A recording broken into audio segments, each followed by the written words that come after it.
हाँ, नमस्कार एवरीवन। ये वाली वीडियो जो हमारी रहेगी, ये रहेगी जियोपॉलिटिक्स के बारे में, जिसमें हम बात करेंगे ईरान, यूएसए और इजराइल। ये जो वो युद्ध चल रहा है आपका मिडिल ईस्ट में, उसके बारे में कुछ चीज़ें हम इसको 3 भागों में बांटेंगे। सबसे पहले शुरुआत किस वजह से हुई, क्या क्या टॉपिक्स इन्होंने बोले उस वजह से शुरुआत हुई।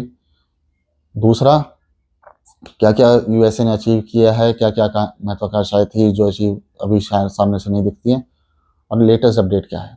तो ये युद्ध शुरू हुआ क्योंकि इसका जो प्रेसिपिटेस मतलब बेस रखा गया उस पर यह था कि ईरान की पब्लिक भी वहाँ पे तानाशाह शासन जो है अयतुल्ला खमीनी का, उससे परेशान है। वहाँ पे खुलेआम नरसंहार हुआ है। प्रॉपर रिपोर्ट्स आई हैं कि फेब के महीने में, जनवरी एंड और फेब के महीने में प्रोटेस्ट हुए थे। प्रोटेस्ट के बाद हज़ारों की संख्या में लोगों पे सामने से फायरिंग हुई है और हज़ारों की संख्या में लोग मरे हैं। अब कहीं ये संख्या 2-4 हज़ार बताई जाती है, कहीं 16 से 25 हज़ार तक बताई जाती है। एग्जैक्ट आंकड़े के ऊपर थोड़ा क्लाउड है, लेकिन ये है, इस बात क्लियर है कि ओपन फायर हुई है, उसके प्रॉपर वीडियोस हैं। हज़ारों की संख्या में लोग मरे हैं, उसकी वीडियोस हैं। घायल हैं, उसकी वीडियोस हैं। इससे पहले प्रोटेस्ट करे गए थे through out Iran and against ayatollah Khomeini, ये भी बात क्लियर है। अब बोला गया भाई डेमोक्रेसी लानी है, रिजीम बदलनी है, या रोग स्टेट है पूरे, आप ईरान के ऊपर ये कि टेररिस्ट फंडिंग। अभी ये बात क्लियर है कि भाई अच्छा हिजबुल्ला ले लीजिए, हमास ले लीजिए, हुती रेबल्स, ये सारे के सारे फंड इससे होते हैं। इसके अलावा ISIS का लिंक ले लीजिए, हर जगह पे इनके लिंक्स मिलते हैं। तो ये बात तो क्लियर है कि दे फंड, मतलब ईरान फंड्स, ईरान की कंट्री नहीं, ईरान के जो गवर्नमेंट है और IRGC है, इसके क्लियर लिंक्स हैं टेररिस्ट ऑर्गेनाइजेशन से, जो कि पूरे मिडल ईस्ट और through out the world terrorist activities में शामिल है। तो इसके उसमें इन्होंने उस पर एयर स्ट्राइक्स लॉन्च करी, जिसमें इसराइल और आपका USA साथ थे। अब एयर स्ट्राइक्स लॉन्च करी गई तेहरान के ऊपर और बाकी सारे एरियाज़ के ऊपर। इन एयर स्ट्राइक्स का जो शुरू में मोटिव बताया गया कि हम रिजीम चेंज करेंगे और ईरान को एक वापस उस सही जगह पे लेके आएंगे सारा। तो अब इन्होंने, फर्स्ट बात रही कि इन्होंने क्या क्या बोला कि इनको रिजीम चेंज करनी है, न्यूक्लियर वेपन्स का जो अंदेशा उसको ख़त्म करना है। ये इन्होंने 2025 में भी जून जुलाई में अटैक किया था इसराइल ने और अमेरिका ने, तब भी ये बात हुई थी। और सेम इन्होंने अब की बार एयर स्ट्राइक्स करी। एयर स्ट्राइक्स तो करी, लेकिन दिक्कत कहाँ आई, इन्हें जितना उम्मीद था ईरान ने उससे ज़्यादा रिटेलिएशन करी।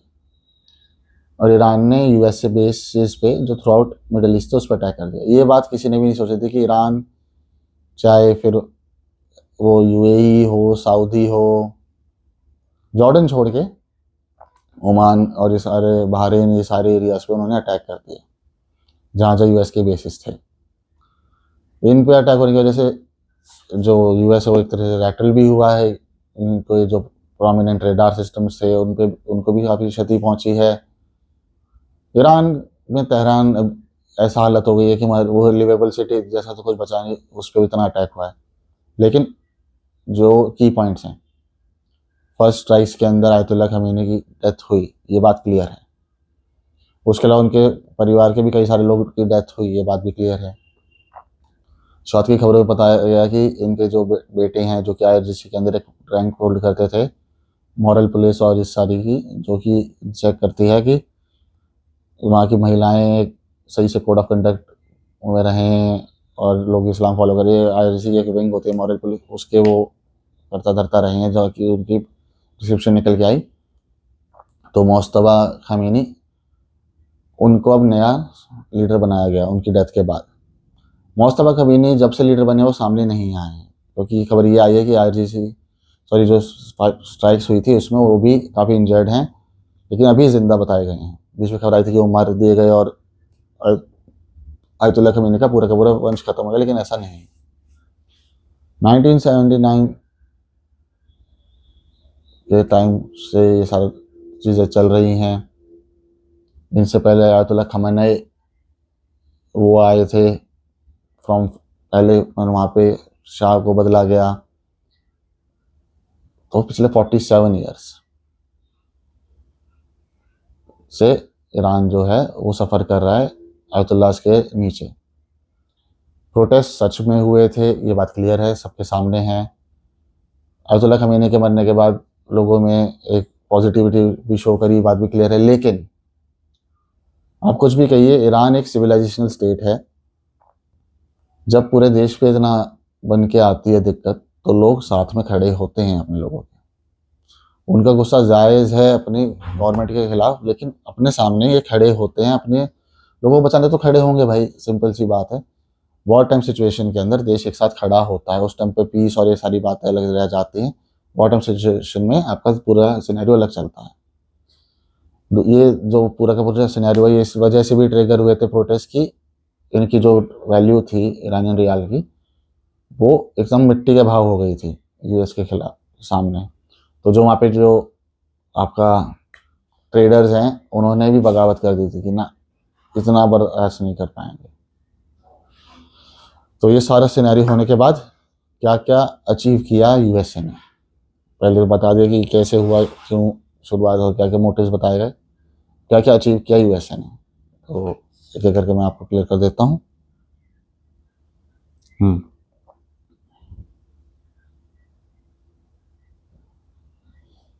तो इसमें जो अचीव किया है, जो क्रिटिकल टारगेट अचीव हुए हैं ईरान यूएस वॉर में बाय यूएसए एंड इजराइल। पहला, अयतुल्लाह खमीनी, अली खमीनी को उन्होंने ख़त्म कर दिया, सुप्रीम लीडर जो था ईरान का ख़त्म हुआ। सेकंड, शाम खानी, secretary of Iranian defence council, ये भी एलिमिनेट हुए हैं। फिर आता है मोहम्मद पख्तूर, आईआरजीसी कमांडर, ये भी एलिमिनेट हुए। Abdul Rahim Mousavi, chief of general staff of arm forces, ये भी एलिमिनेट हुए। इसके बाद में अजीज़ नसरज़ादे, डिफेंस मिनिस्टर, ये भी एलिमिनेट हुए। अली लारिरजानी, ये 17 मार्च को एलिमिनेट हुए। उसके अलावा गुलाम रज़ा सलमानी, बसीज फोर्सेस के कमांडर, ये भी एलिमिनेट हुए। तो टॉप लीडरशिप प्लस की जनरल्स और कमांडर्स एलिमिनेट किए गए। इनकी टॉप जो कमांडिंग उसको गिरा दिया गया, लेकिन इनकी बैलिस्टिक मिसाइल्स, मूवेबल लॉन्चर्स, इनके अंडरग्राउंड जो टारगेट्स हैं वो बच गए। इसके अलावा खुर्ग आइलैंड जो है इनका, जहाँ से 90% की सप्लाई होती है, उसकी मिलिट्री इंस्टॉलेशंस को तबाह किया गया। इनकी जो नेवल फोर्सेज है उनको तबाह किया गया। और आपका जो खुर्ग आइलैंड है, इसको एक तरह से कब्जे में लेने के लिए तैयारी कर ली गई है यूएसए के द्वारा। ये सारी चीज़ें अचीव हुई। अचीव क्या नहीं हुआ? अचीव ये नहीं हुआ कि ये रिजीम पूरी तरह से चेंज नहीं कर पाए। पिछले 2 दिन से बात चल रही है और कल रात को खबर आई थी कि 5 दिन के लिए अमेरिका स्ट्राइक्स रोकेगा ताकि बातचीत आगे बढ़ सके for a surrender by Iran. Iran ने खबर इस पर रखी है कि आप अगर हमसे सीज़ फायर चाहते, सरेंडर हम करेंगे नहीं। सीज़ फायर अगर आप चाहते हैं तो आप क्लियर करें, पहली चीज़ कि आप ईरान के ऊपर अटैक नहीं करेंगे, आपको रिटर्न में देना पड़ेगा। दूसरी चीज़, आप हमें कंपनसेट करेंगे। तीसरी चीज़, हम आगे जो भी चीज़ें करेंगे उसमें आप हमारे को रोकेंगे नहीं।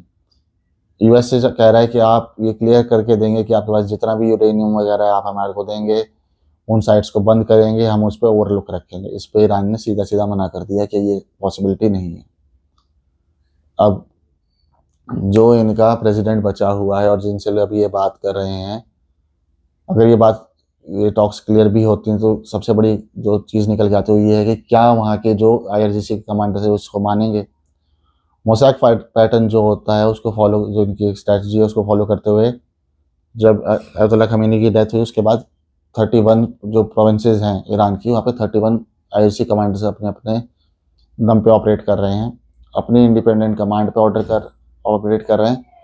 और वो कितनी बात सुनेंगे जो इनका अभी प्रेसिडेंट जिंदा है उसकी या किसी और की। इनका पुराना प्रेसिडेंट भी एलिमिनेट हो गया था, तो इस पे एक बहुत बड़ा डाउट है।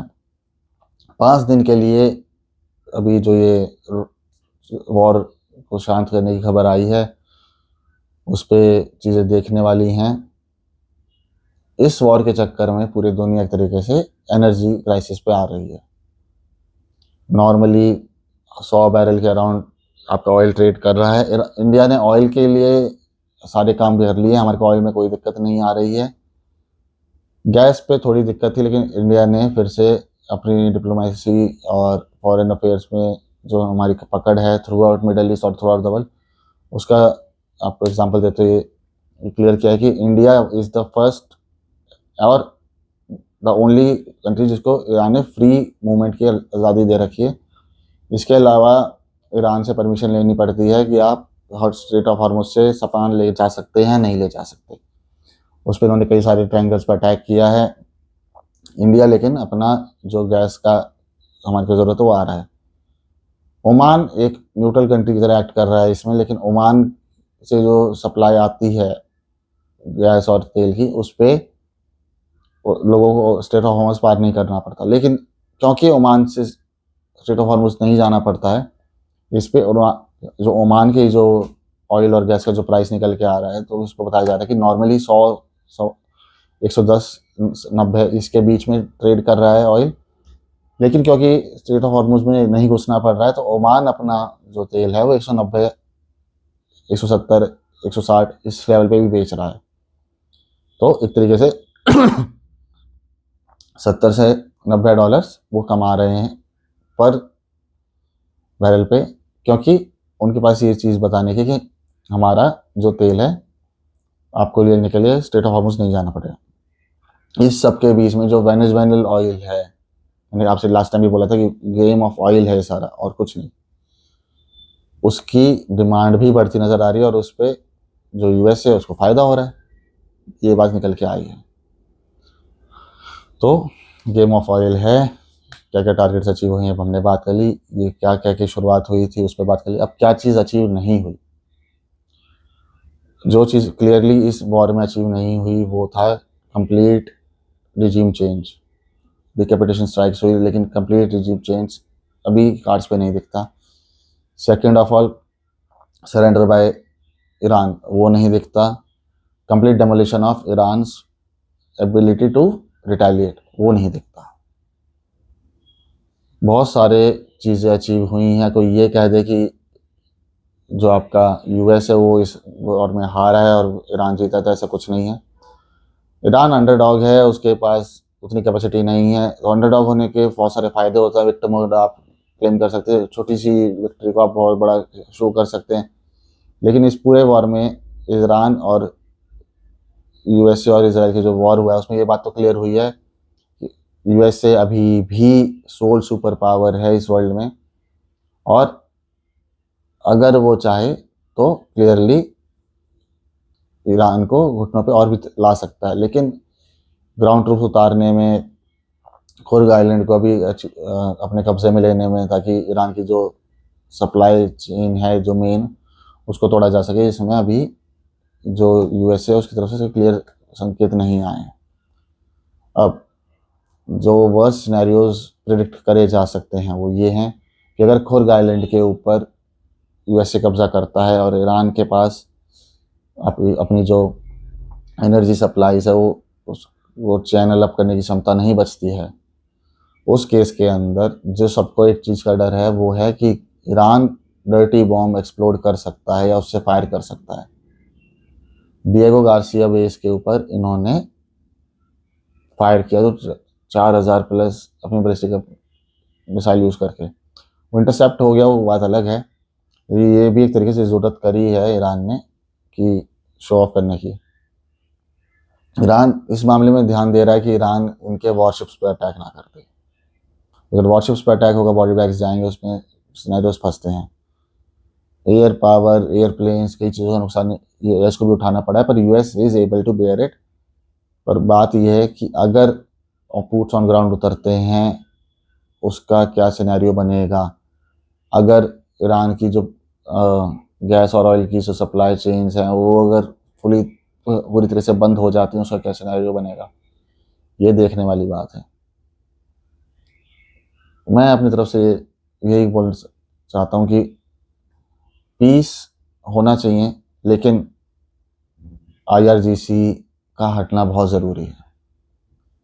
आप कितना भी कर लीजिए, अगर IRGC पावर में रहेगी और ईरान के ऊपर वापस से यही लोग आके बैठेंगे तो ईरान और भी दलदल में जाएगा, क्योंकि वहाँ पे सिर्फ रेडिकल्स हैं और टेररिस्ट सपोर्टर्स हैं उस फोर्स में, और जब तक वो है तब तक ईरान बंधा हुआ है।